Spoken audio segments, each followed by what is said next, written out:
So the hardest part about succeeding on Skillshare long term is simple. It's avoiding strikes. It's not getting students in your course. Those will come with consistent courses consistently over time, right? It's not necessarily, having the best course on the platform, although having good courses plays a part. It is avoiding content strikes and making sure that your account doesn't get suspended when you obviously, don't adhere to their terms of service enough, all right? And so in the very next, part of this section here, I'm going to cover a checklist that you can use to not ensure, obviously, because as we'll talk about here in a second, their content team is full of wild cards that, just give you strikes for no reason, but it will give you the best bang for your buck, I guess, releasing new courses so that you can avoid content strikes to the best of your ability with all the knowledge I've accumulated in getting strikes myself over time, okay? So use the course checklist that we're going to go over here in a second, but ultimately what you need to understand is you can't get 3 strikes within a 6-month period. If you get 3 strikes within a 6-month period, then your shot of being a Skillshare instructor is null and void because you will have a suspended account and you will never be able to open a new one, within their terms of service. Now, you might be able to open a brand new one on a different IP address, on a different computer with a different paper and all sorts of stuff and a different identity. But that's something that we don't want to cross that bridge, right? You don't want to fight that uphill battle. You don't want that to be you, okay? Now, again, you cannot get 3 strikes within a 6-month period, so you need to know this. Again, this is the biggest and hardest part about succeeding on Skillshare long term, okay? But one of the things is, the good news is that each strike that you do get goes away after 6 months, okay? So like I said, you can't have 3 strikes within a 6-month period, but you can't, what that basically means is, it doesn't mean that if you get 3 strikes within a 6-month period specifically, then you're gone. What it means is you cannot have 3 strikes on your account at the same time. And so you get a strike and then that strike goes away after 6 months. So you cannot have accumulated 3 strikes on your account at the same time, right? Meaning what that basically is saying is you need to track your strikes, okay? And you need to avoid getting strikes. And if you do get a strike, you need to figure out why, and the content team will literally email you and tell you why, and then avoid that problem in the future. Don't do it again, right? Don't make that same mistake. So literally get a calendar and track and mark down if and when you do get a strike. I literally do this myself. So if you get a strike tomorrow, you put on the calendar, strike, Skillshare, right? So that in the future, if you do get another strike, you can go back and figure out when 6 months from your first strike is so that you have 2 strikes at that point in time, right? Because you cannot get 3. Another thing you could simply do is email the team and ask them, but I wouldn't overdo this. You want to stay, and we're going to talk about this in the next specific lecture after this, you want to stay on good, on good relationship terms with the Skillshare team. And if you're constantly emailing them, asking them to check things like that, it's not going to be a good look, okay? And so what you want to do is you simply just want to track it, because what you can track, you obviously know and you can improve. Now, if you have to, don't produce any more courses. Simply wait until you lose a strike. You'll know, obviously, because you're tracking, and then count 6 months after that, add a few extra days just in case, and then you'll know you're good again, all right? So to recap, the most important thing here is you cannot have 3 strikes on your account at the same time, or 3 strikes within a 6-month period. And the good news is each strike goes away after 6 months. So if you get 2 strikes, just simply stop. Don't produce any more content and wait for the strikes to go away. And then obviously you can get back on the ball rolling with all the knowledge. But the good news for you is I've already gotten like 10 strikes, not consecutively, obviously, which is why, my Skillshare income isn't huge, because I had to stop for long periods of time learning these things. But now that I've learned them all and I've made all the mistakes, I can impart all that knowledge for you so that you don't make them, okay? So let's jump into my Skillshare course checklist so that you can avoid making these kind of mistakes. It won't be like a foolproof plan, but essentially it will give you the best chance to avoid strikes when creating new courses. So here it is.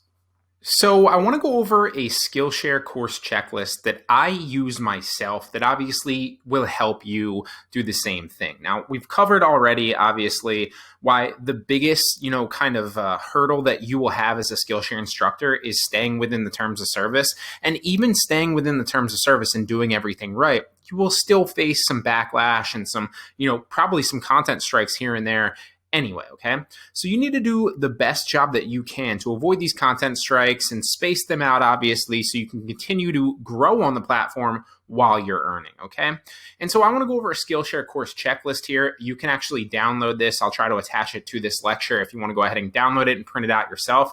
Just for like every course that you kind of create going forward, you can obviously utilize this and kind of use it as a checklist, like literally check them off or highlight them to make sure that you hit these home. And that will give you the best opportunity to not get a content strike or, any issues with uploading a new course, right? The Skillshare course checklist, obviously, I created this checklist to help you guys as instructors, plan an upload to Skillshare. And these are the most common. They're not all of them, but they're the most common mistakes that I've made and have gotten content strikes personally myself on that end up resulting in obviously strikes when you're uploading these. Okay, so make sure that you do all these. Now, something else that I actually recently got a content strike on that I don't think that I actually put on here is that you can't actually update a course, okay? So for whatever reason, and I think this is absolutely idiotic, there's a lot of idiotic things in my opinion that have to do with Skillshare and the way that they run their site and the way that they strike instructors, because obviously as instructors, we're their assets, right? You would think that they would want to work with us or work with instructors in general and have instructors and help instructors upload content to the platform and make it better so that obviously it's a better experience for their students, right? That makes perfect sense, right? And one of those things that you would think that they would want is people to constantly be updating and improving their Skillshare courses. But that's for whatever reason not the case. I don't know. There's clearly a reason why that they've thought that through. Maybe they were thinking like, hey, once we have a course go live, we don't want to actually have to worry about that course anymore. So we're not going to actually check into it. And so for that reason, we're not going to let instructors make updates to it, because if they make an update to it, then we have to go back and recheck it. So it could be something along those lines. That's the only thing that I can kind of ascertain and think would make sense for them. Which honestly, I think is stupid, but also I think is potentially good for you, especially if you're having issues with content strikes, because that would lead me to believe that once you do get a course uploaded and it doesn't have any strikes, and is kind of good, gets past like the first week or two, then chances are you probably obviously won't get any content strikes on that because they're not checking older courses. So it's stupid. It has its drawbacks, obviously. It hurts the student experience, but it obviously has its benefits, that being the biggest, okay? So do not update a course once you actually upload it and have it go live on the platform. I will repeat, do not update a course. Don't add any lectures. Do not update a course.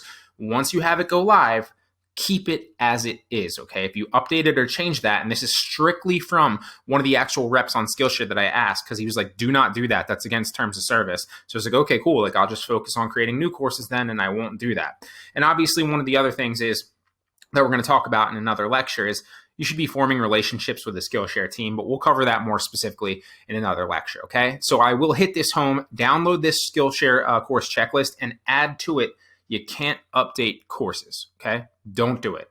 So some other things that obviously are going to be the most important is you want to make sure that your course is project-based, okay? It must focus on teaching a tangible skill that they can learn or be able to do by the end of the course, okay?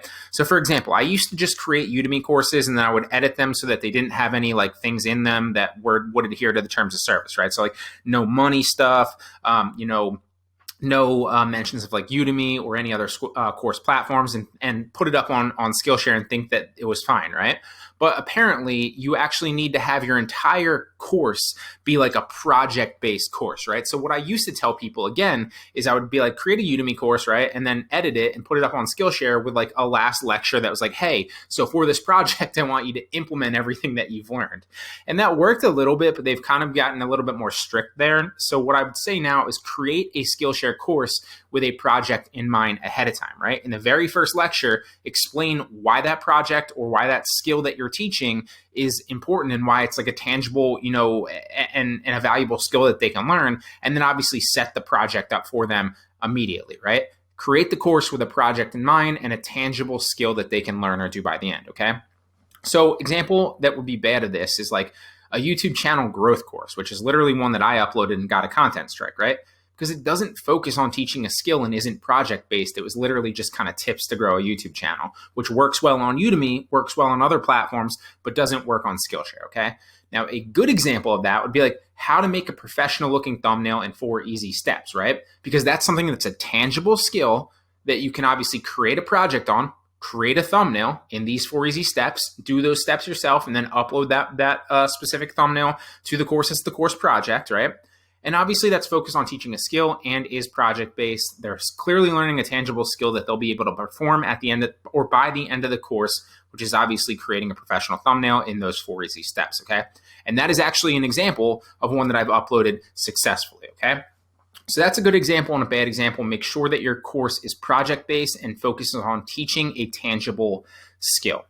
Now, also, it can't promise any specific outcome, okay? So, for example, it can't promise like a specific follower count on Instagram. It can't promise a specific subscriber count on YouTube. It can't promise like a specific salary or a specific return on their investment or a specific anything, okay? It cannot promise any specific outcome, okay? Now, you might be saying like, okay, like, well, the one that you got accepted, like how to make a professional looking thumbnail, that's a specific outcome. It is a specific outcome, but it's a tangible skill. So just follow, like you can't have any like specific numeric outcome like, hey, by the end of this course, you'll be able to get a $100,000 salary job. Or by the end of this course, you're going to be able to make $10,000 doing that. Like you can't promise any specific outcomes like that or any specific follower counts or anything like that, okay? Now, also, it can't be a course that teaches via static slides, and this is also something that I got a content strike for. This is obviously something that I got a content strike for, a specific outcome, a lot in the past, and I had to like literally not make courses for a while until my strikes went away because the majority of my courses on Udemy, obviously, that I morphed over were specific outcome related, right? Because I teach like business and online marketing and stuff like that. So it was like right up my wheelhouse. So obviously that was a big one for me. We've already covered this one. And then this one right here was also one that I did a lot of that clearly I'm doing right now, right? So it can't be a course that teaches via static slides, meaning avoid slideshow voiceovers and don't teach over PowerPoint or anything like that if you can, okay? Now I've heard multiple different things from different Skillshare reps, and obviously it's going to depend on who's reviewing your course, right? But clearly one thing that I know for certain is you cannot do a static slide like this right here where you're just talking over it unless you're down in the corner in a pretty big one, right? Like it can't be like a small little corner box of you like speaking on camera, like Loom, for example, or OBS or anything like that that's recording your content, right? It can't be just like small. It has to be like a big portion of the screen. You have to be on the screen speaking, and you can't just do a slide voiceover where you're just doing the voiceover and not actually on the screen. Now, ideally, you'd be in front of the camera. That's kind of how the majority of these courses work and kind of what Skillshare wants. But if you are doing both, where like it's recording you on camera in the corner of your screen, and you're also doing like a kind of a tangible like workaround where you're showing them specifically something on the computer, then that's a little bit different and you have some leniency there. But again, I've heard both things from different Skillshare kind of, the content strike team. And so it's going to depend obviously on who is reviewing your course. So keep that in mind. You can get away with it. Just make sure that you are also on the screen yourself via camera and you're pretty big. You're not just in like a small, tiny little corner box. All right. Now, one thing also that I want to hit home is this is something that I also got content strikes on as well. So when you actually go to upload all your lectures, right, they're going to automatically upload as just numbers. All right. You need to remove these numbers or whatever it uploads as before. Like if you didn't name them as specific things and name them in sequence in order of numbers, then you obviously have to reorder them yourself. But still, remove whatever's there and rename these lectures, okay? So things that you need to do, focus on with like changing lecture titles after you upload before you submit the course is you can't have any numbers in the lecture title. So like what I'm saying is like, if you have like a slide that's like 5 tips for this, that's different, right? But you can't have like lecture number 1, lecture number 2. You can't have that, okay? So if the number is related to the course title, then that's different, but you can't have like course lecture numbers, okay? You also can't have it's just so stupid, but hey, Skillshare, it's their platform, it's their party, they're paying you to upload your content, so you got to follow their rules. I don't agree with a lot of them, but these are their rules, okay? So you can't have any and signs. I literally got a content strike for that. So unbelievable, right? But no, you can't have any and signs like this. You have to literally write out the word and, okay? You can't put the and sign. You can't have any long titles. Again, I got a content strike for this. It's pretty amazing. You can't have longer titles. You need short titles that obviously are very, very legible. Now, I don't know a specific number of words that you need, but just like you can't have like a long drawn out title that's like 10 to 15 words. Try to maybe keep it within like 5 to 7 words max, okay? Also, another thing that I got a content strike for is not having proper capitalization.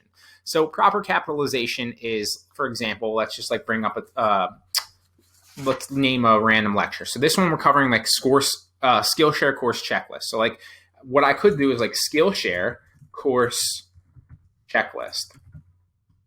We'll just call it this for right now. I'm not going to actually name it because you're going to get the point here. But like Skillshare course checklist, you'd be like, all right, that's fine. But it's not, right? Because you don't have proper capitalization in here with like a headline. So it almost needs to be like a title or a headline, almost like a title of a book, right? So what you'd need to do is all these would need to be capitalized.